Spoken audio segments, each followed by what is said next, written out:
তরমুজ দিয়ে আজকে আমি দারুণ মজাদার একটা রেসিপি আপনাদের সঙ্গে শেয়ার করছি। এর জন্য প্রথমে এখানে আমি একটা ছোটো সাইজের তরমুজের অর্ধেকটা পরিমাণ ব্যবহার করেছি। এবার তরমুজের ভেতরের যে অংশগুলো রয়েছে সেগুলো একটা চামচের সাহায্যে খুব ভালোভাবে উঠিয়ে নিচ্ছি। আমি ঠিক কিভাবে এই কাজটা করছি আপনারা যদি একটু লক্ষ্য করেন তাহলেই বুঝতে পারবেন। চেষ্টা করবেন তরমুজের ভিতরে যে লাল অংশগুলো রয়েছে সবগুলো যেন খুব ভালোভাবে উঠিয়ে নেওয়া যায়। দেখুন আমি সবগুলো উঠিয়ে নিয়েছি। আর তরমুজটা দেখে নিশ্চয় বুঝতে পারছেন আমি কিন্তু সবগুলো তরমুজের ভেতরে লাল অংশটাকে উঠিয়ে নিয়েছি। এবার তরমুজের ভেতরে লাল অংশগুলোকে আমি খুব ভালোভাবে একটা ব্লেন্ডারে দিয়ে ব্লেন্ড করে নিয়েছি। এ পর্যায়ে কিন্তু এখানে কোনো পানি ব্যবহার করা যাবে না, পানি ছাড়াই এটাকে খুব ভালোভাবে ব্লেন্ড করে নিচ্ছি। তারপর এটাকে একটা চালনির সাহায্যে খুব ভালোভাবে চেলে নিচ্ছি, যাতে তরমুজের ভেতরে যে বীজের অংশগুলো রয়েছে সেগুলো যেন এর মধ্যে চলে না যায়।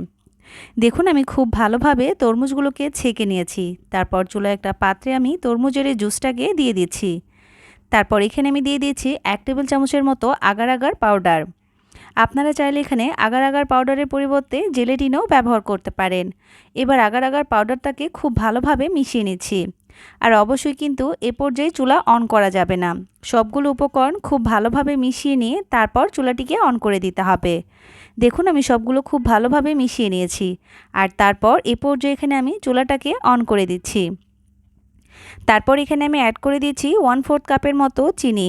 মিষ্টিটা আপনারা আপনাদের স্বাদ মতো বাড়িয়ে কমিয়ে ব্যবহার করতে পারেন। আপনাদের তরমুজটা যদি পরিমাণে মিষ্টি একটু বেশি থাকে তাহলে এখানে মিষ্টির পরিমাণটা কম ব্যবহার করতে হবে। আর যদি মিষ্টিটা খুবই কম থাকে তাহলে পরিমাণে বেশি করতে পারেন। দেখুন আমি এই মিশ্রণটাকে অনবরত নেড়ে চেড়ে একটা বলক আসা পর্যন্ত জাল করে নিয়েছি। অবশ্যই কিন্তু অনবরত নেড়ে চেড়ে একটা বলক আসা পর্যন্ত জাল করে নিতে হবে, এর বেশি সময় জাল করার প্রয়োজন নেই। যখন দেখবেন একটি বলক চলে এসেছে ঠিক সেই পর্যায়েটাকে গরম গরম অবস্থায় আগে থেকে যে তরমুজের খোসাটা রেখেছিলাম তার মধ্যে দিয়ে দিচ্ছি। আমি ঠিক কিভাবে এই কাজটা করছি মুখে বলার চেয়ে আপনারা যদি একটু লক্ষ্য করে ভিডিওটি দেখেন তাহলেই খুব ভালোভাবে বুঝতে পারবেন। দেখুন আমি সম্পূর্ণ তরমুজের জুসের মিশ্রণটা দিয়ে নিয়েছিলাম। তারপর এটাকে খুব ভালোভাবে ঠান্ডা করে নিয়ে আমি নর্মাল ফ্রিজে 1 ঘন্টার জন্য রেখে দিয়েছিলাম। আর দেখুন দেখতে মাশাআল্লাহ কতটা সুন্দর হয়েছে আর কতটা পারফেক্টভাবে সেট হয়ে গেছে। যারা তরমুজের বিচিটা খেতে পছন্দ করে না তারা কিন্তু এই রেসিপিটা তৈরি করতে পারেন। আমি আজকে কিন্তু খুব সহজ নিয়মে তরমুজের এই পুডিংয়ের রেসিপিটা আপনাদের সঙ্গে শেয়ার করছি। আর দেখুন দেখতে মাশাআল্লাহ কতটা লোভনীয় হয়েছে, কতটা সুন্দর হয়েছে, দেখে নিশ্চয়ই বুঝতে পারছেন। আমার বাচ্চা কিন্তু তরমুজের বিচি খেতে একদমই পছন্দ করে না। তো আমি আমার বাচ্চাকে সবসময় কিন্তু তরমুজ দিয়ে এভাবেই পুডিংটা তৈরি করে দিই। আপনারাও চাইলে আপনাদের বাসার ছোট্ট সোনামণিদেরকে এইভাবে তরমুজের পুডিং তৈরি করে দিতে পারেন। আর বাইরে কিন্তু এখন প্রচণ্ড গরম পড়েছে। আর এই গরমে এরকম ঠান্ডা ঠান্ডা তরমুজের পুডিং হলে আর কি লাগে বলেন। এটা দেখতে যতটা সুন্দর খেতেও মাশাআল্লাহ অনেক অনেক বেশি মজাদার হয়েছিল। তরমুজের সিজন থাকতে থাকতেই কিন্তু এই রেসিপিটা একবারের জন্য হলেও ট্রাই করতে পারেন। আশা করছি রেসিপিটা আপনাদের কাছে অনেক অনেক বেশি ভালো লাগবে।